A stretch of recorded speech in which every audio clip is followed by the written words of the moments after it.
Rebel Force Radio presents Star Wars Cantina. Where are you going, Master? For a drink. Sorry about the mess. You will never find a more wretched hive of scum and villainy. We must be cautious.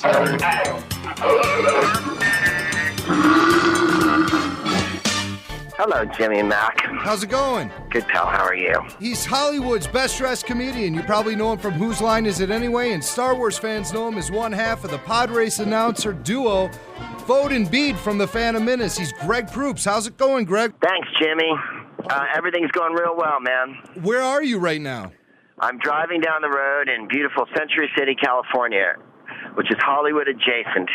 And, you being the best-dressed stand-up comedian in Hollywood, I'm sure your traffic just kind of moves aside for you, gives you wide berth. Well, I'm actually wearing a navy blue Prada suit today with a Hugo Boss tie, and yes, they are. Fabulous. And if you live around Northern Illinois in the Chicago area, you can see Greg do his thing at Zany's in Vernon Hills. You like coming out to Chicago, Greg? I do. I love it. You know, people... the Midwest has its moments, like I was in Peoria before. Not quite Chicago, if you know what I'm saying. Oh, absolutely. It's a little more corn syrup laden than Peoria. I like Chicago because when the show's over, I can go eat, score drugs, meet women, whatever I need to do, you know what I mean? When you're in a place like Peoria, you go back to the hotel room, you're like, try to order a pizza, they're like, it's 9 o'clock, click. Click. So it's more fun to be in Chicago, and I really find that Chicago's New York without the murder, and I love the museums, the ballpark. I have a great time when I'm there. Awesome. Well, we look forward to having you out here. I'm going to be at the show at Zany's downtown. So let me ask you a question. How would you describe your stand-up act? A lot of adjectives punctuated with profanity. Pretty much everything revolving around my personal opinion. A lot of hatred, a lot of pain, a lot of crying, retribution and bitterness, and then I do my show. They tell you when you're a stand-up comic, you're supposed to listen to your act and write it out and then go through it with a red pencil and cut out everything that's superfluous. Well, if I did that, I would have no act. So I am nothing but superfluous. What I do is dissemble and digress. Well, it sounds like you go, something of a cleansing process when you're on stage. Well, I definitely try to purge the audience of having any opinions of their own and enforce my opinion upon them. I often say, you're entitled to my opinion, and that's what you're going to get. I want to make everybody laugh. That's my first goal. But if they don't laugh, then I'm going to know the reason why, and then there's going to be some bitch slapping. No impersonations or prop comedy or anything like that? No, Jimmy, I'm sorry.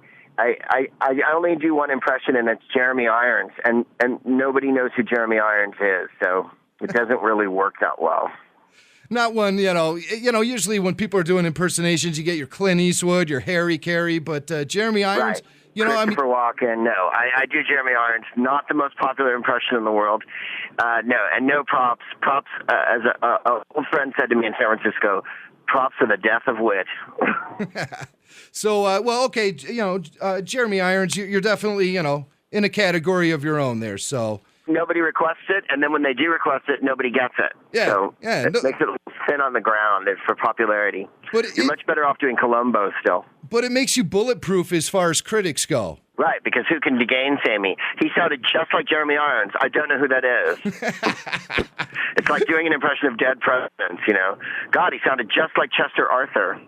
So our listeners can see you do that at Zany's, and you're all over the place. I mean, you travel all the time, don't you? I do, my brother. I was just in San Francisco, and then before that, Canada. I was on the road with the Whose Line guys, and then I'm in Chicago this weekend, and then next month, New York City, and then for our listeners in London, I will be at the Globe Theater with the Comedy Store Players on the 27th of April. So that's awesome. So, I mean, we get people download this podcast all over the world, so... wherever there's a comedy club, you're going to see Greg Proops there sooner or later. So just check around. But this weekend you're at Zany's, and that's awesome. This being a Star Wars podcast, so we want to talk Star Wars a little bit. How'd you get the gig on the Phantom Menace? Well, I have pictures of George with Linda Ronstadt and a cheese sandwich. Nice. I auditioned with my very good friend Scott Capurro, who plays Bede, the other announcer. He's the one who speaks Huttese. Scott's a comedian, and he lives in London. He's American and from San Francisco, but like I am. Mm-hmm. And we went in together. This was, several years ago when we made the picture. And we auditioned together because they wanted a two-headed team, right? Mm-hmm. To play, and they wanted American voices. So we improvised and we riffed and we made up stuff, and then they gave it to the both of us because we knew each other and we played off each other well.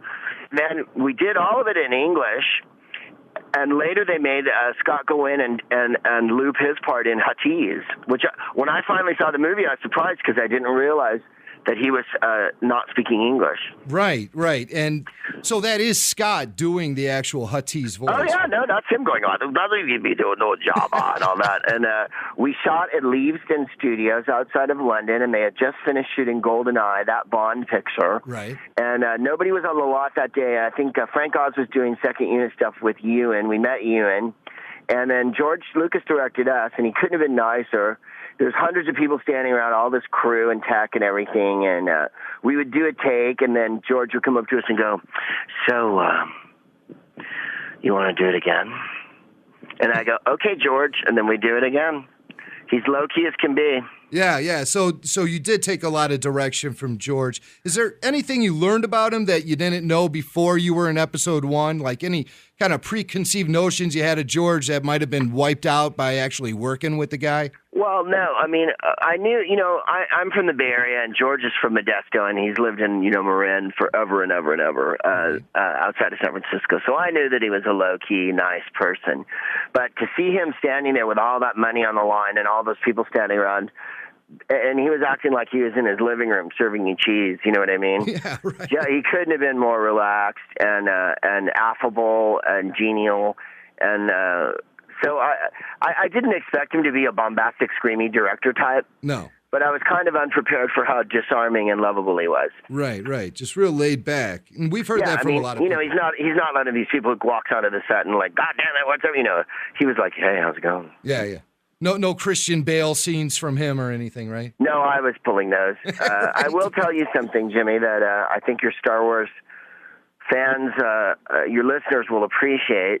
When we were leaving, we didn't have any swag. And Scott ran over to the second AD and said, can we get some swag?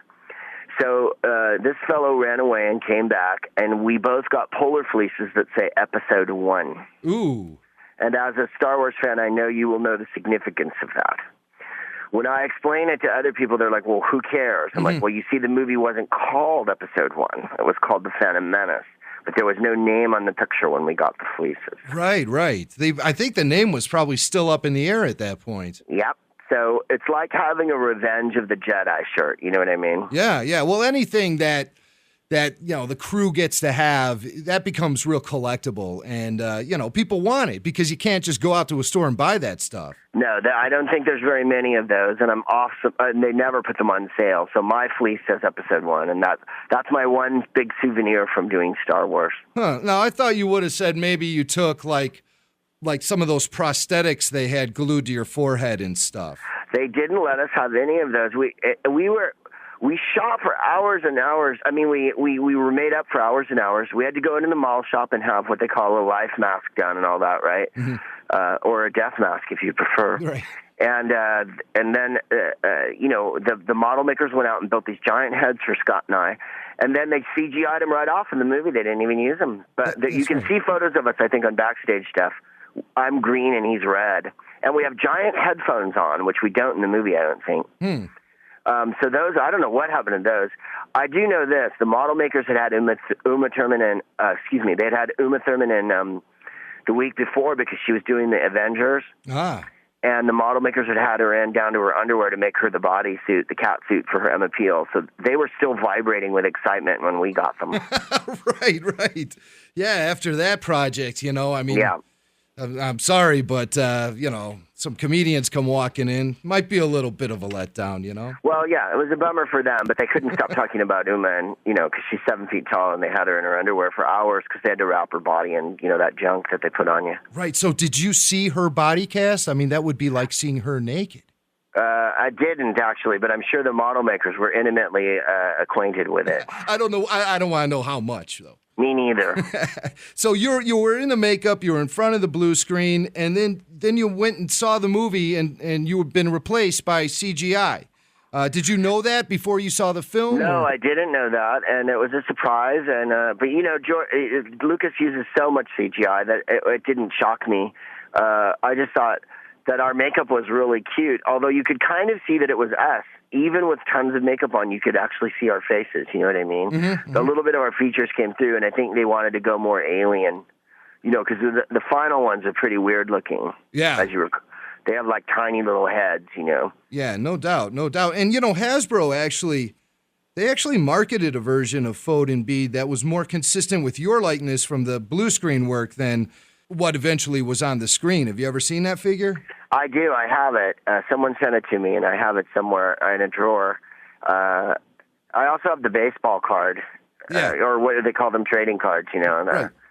Someone sent me a trading card, too, so I have a couple souvenirs from Star Wars. Yeah, just a couple of things. I mean, geez, it's, the biggest film franchise of all time, and just to have any little piece of it, you'd want to have some memorabilia from it, right? Yeah, I do, but I don't have it all over the house. I mean, I know a guy in L.A. who is a voiceover agent, and he has everything. I mean, a stormtrooper in his office, right? Mm-hmm.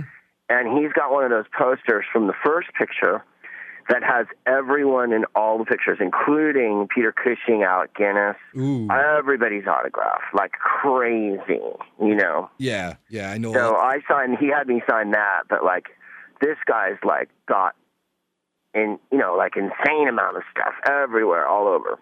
And that's what his office looks like. His office looks like a museum. When you go up to Lucas Ranch, there's a C-3PO, there's this and that, but it's not like every second is, every inch isn't covered with Star Wars stuff. Right.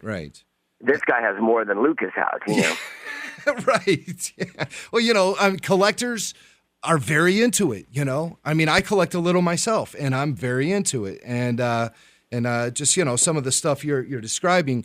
Also, some of our listeners probably have going on in their basements or rec rooms or whatever. Now, I expect they do, man. I mean, I get letters from all over the world, mostly a lot of letters from Scandinavia, from Denmark and all the countries up there on the North and Baltic. It's pretty wild, the reach of it, and I realize that it means so much to so many people. So I appreciate that. I never diminish it.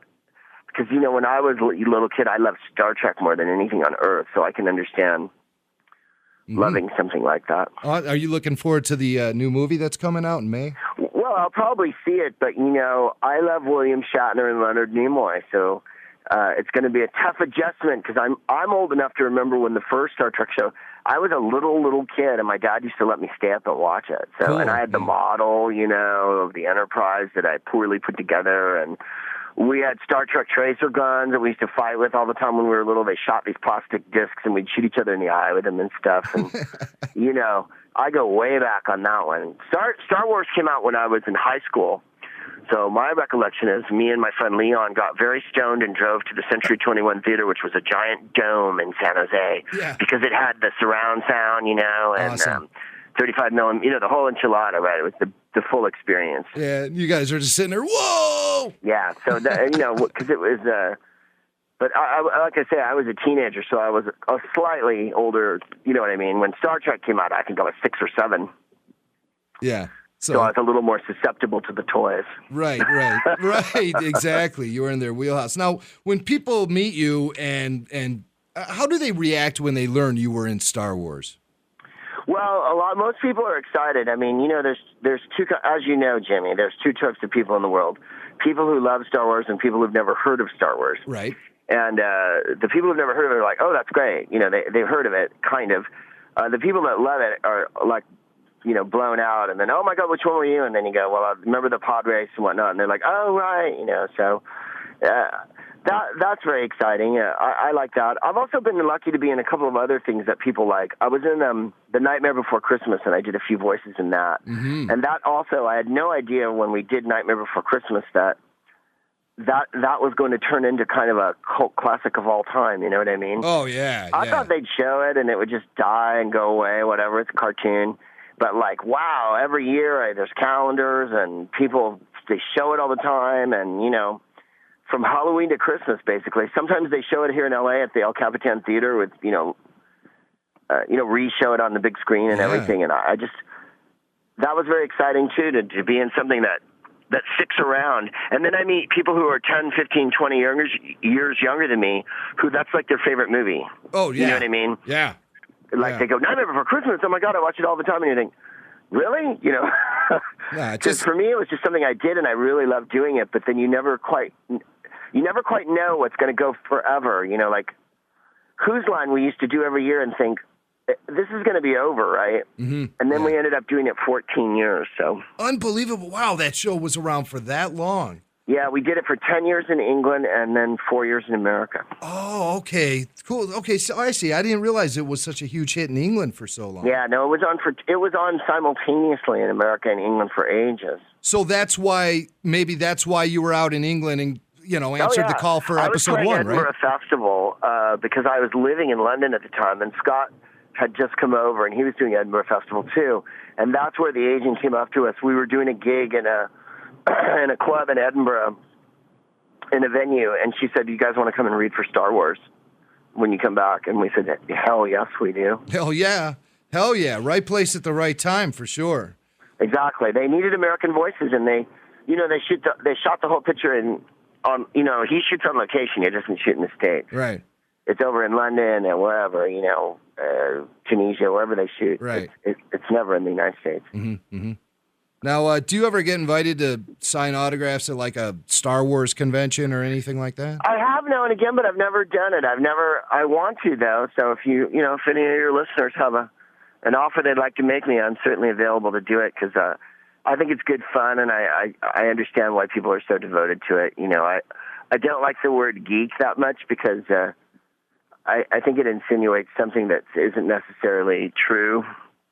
That sometimes people are, if you'll pardon the expression, devotees or celebrants. Geek means you have no life. Yeah, it can. I don't subscribe to that. So I'd be happy to go to a convention. I know Scott's done a few in Japan and whatnot. Yeah. And I have a buddy who's on Heroes, and he plays one of the bad guys, and he goes and does the conventions and stuff, because Heroes is so popular now with people. Well, I happen to know some of the right people, so, I'll pass that along for sure because, buddy. I mean, people would love to see you out at these things. I'm serious about that. All it takes is an offer, All right, cool. Like everyone else, I'm free agent, and, I'm not to be had for the price of a cocktail peanut, as they say in the movies, but I'm available. So now you said, you went to go see Star Wars, when you were in high school and stuff. And obviously, when I was in high school, I was thinking about partying and girls and guitars and stuff like that. So, we understand that it was kind of out of your wheelhouse at that time. Did you return to the theaters to see The Empire Strikes Back and Return of the Jedi? I did. That one I was at, there was a beautiful theater in San Francisco called the Coronet that they just tore down, and it was giant and had tremendous sound. And I saw Blade Runner there and Aliens there and Return in that theater. I remember, I guess I was about 20. When did that one come out? 83. 83 for Jedi. Yeah, 80. That's my favorite of all of them. I mean, I know I should say the Phantom Menace is my favorite because I'm in it, but it isn't my favorite. The second one's my favorite, the one that Kirshner directed, because I think it has the darkest plot and the most.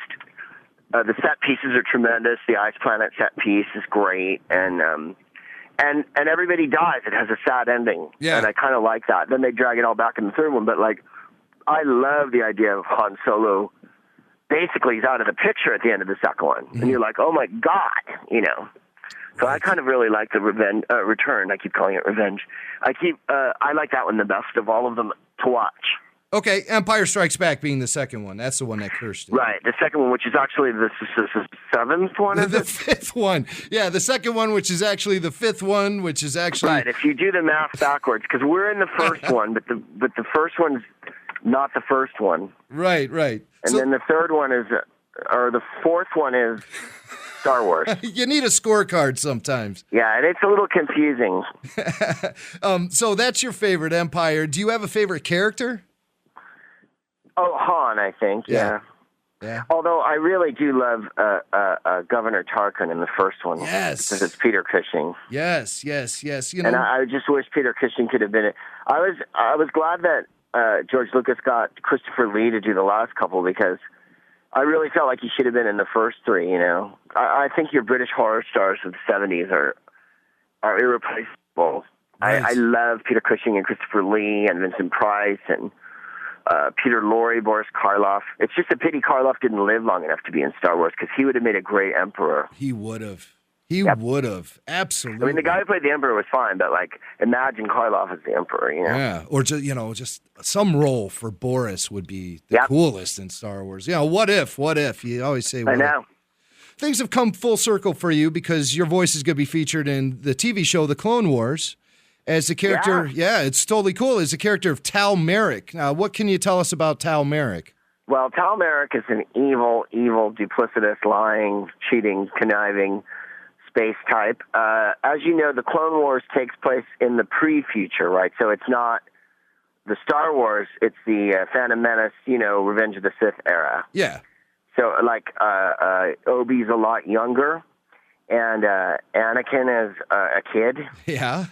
And so Tal is just like I shouldn't tell you, but I tried to kill Leia in one, and then they brought me back for another one. So I really enjoyed doing that. Those guys are wildly devoted to the whole saga and everything. And there's a fellow who does Obi-Wan, his voice, and he does him like young Obi-Wan. So he talks a bit like this, doesn't he? And all that, oh, Jimmy, let's go to the holodeck and blah, blah, blah. So I think that part's funny, that he does kind of an Alec Guinness. Some of the top talent in L.A. is working on this thing. And Phil Lamar, who you remember from Pulp Fiction. And, right. Golly, I can't remember everybody's name. Yeah, no, there's a whole roster of them, and we featured a lot of them. Now, does Tal sound like you, or do you have a certain voice for him? No, it's a bit more dark and sensible. Mm-hmm. Princess Leia. Princess Leia. It's a little more evil and raspy. Yeah. And I'm doing my version of, the Peter, Cushing type, because Peter Cushing told me this to me. You're far too trusting. Wow. I really like that insinuating fake European bad guy. Wow, that sounded awesome. And so so Tal Merrick tries to kill Padme. Yes. And so is he a bounty hunter, or? No, he's like a highfalutin senator type. Oh, okay. He's able to insinuate himself in because no one suspects him. Yeah. Now, wow, that's cool. And that's if going to he be was a bounty hunter, they'd be hip to the jive right away. Sure. Awesome. And that's going to be he'll be making his debut in season 2 of the Clone Wars. I don't know. You got me. You know more than I do. Yeah, they just wrapped season. I've been in 2 of them. They're making millions of them. Mm-hmm. So I don't. Is it on Cartoon Network? It is on Cartoon Network. It's on Cartoon Network. So I don't know when mine shows. I couldn't tell you. They just wrapped season 1 this past week. So I'm assuming they're working on season 2 right now. But well, that's awesome. I mean, the more the merrier. I love doing it because, to be honest, playing a bad guy is more fun than anything else I could ever do. Yeah. Now, did you work with any of the other actors for the show while you were recording, or did you just record your lines by yourself? Oh, no. Well, the second one was mostly me, but when we did the first episode I did, it was everybody, and they're tremendous. Everybody's such great, talent, and all the Lucas people are there, and they're really diligent, to make sure everything is perfect. Exactly. They really work hard on that. I'm also in a game. I don't know if you play games, but there's a new Wii game out called Mad World. Oh, yeah? It's in black and white. It's highly stylized, and it's exceedingly violent, but I know the gamers like that. And It's me and John DiMaggio he plays Bender on Futurama. Oh, yeah. Me and John DiMaggio are the announcers on that one. So that if you play Wii, if you have a Wii setup, that game just came out last week, and it's been getting a lot of good reviews and stuff. All right, what's the name of that again? It's called Mad World. Mad World. And it's about a guy named Jack, and Jack is in this, deserted city, and he has to kill everybody to get out. It's like a game, like Death Race or whatever. They're forced to play for their lives. Cool. Well, I have a Wii. I'm going to check that out. Like I say, it's in black and white. The only thing that's in color is the red blood. Okay, so you're doing video games. Are you still doing Bob the Builder? I'm not, but if you watch them on PBS, I'm still the voice of Bob the Builder. I don't know if they've changed over or anything. The company got sold a few years ago, but I did Bob the Builder for years. So I'm hot with the under fives. My God, I mean, really, you crossed the spectrum here because obviously your stand-up is much more mature in nature, and then you do the voiceover work for things like the Clone Wars, and you do mainstream television shows. I mean, you used to be on the Drew Carey Show. You've been on Men Behaving Badly. You've been all over the place, and then you're getting the kids fresh out of the cradle with the Bob the Builder. I mean, I know, and I'm on a Nickelodeon show now, so I've got the tweens as well, baby. Right, that's True Jackson. I'm on True Jackson, yeah. And we're shooting tomorrow. So it's funny how you never expect to be doing stuff for every age, but I have been, and I like it because, you got to keep the crowd young, as they say. You don't want them getting old with you. That's amazing. You want to keep them young. I also did a Flight of the Conchords, if you ever watched that show. I was on them. Okay, now first one this year. You were like a marketing jerk-off in that? I was an advertising Yeah, right. So, yeah, and that's a cool show. Now, is that coming back, or... what's up with Flight of the Conchords? Well, they just did their second season. I don't know what they're going to do after that. The two fellas have to write it all, and I think Brett just got married, so they're probably a little busy right this second. Cool. Wow, man, you are a busy guy. I'm just checking out your IMDb. It's pages and pages and pages. You've done so much. Yeah, I wish they'd take that off. It makes me seem old. All right, now listen. I got one more Star Wars question for you. Yes, are you disappointed Fode and Beat didn't spin off into a comedy action duo like the Gibson-Glover combo and Lethal Weapon? You know what? That would have been a great idea. And Scott and I, if anybody has an idea for it or anyone at Lucas is listening, we'd be happy to do it. Scott's still a comedian. He lives in London. I'm going to see him when I go over in April. And I think it would have been fun,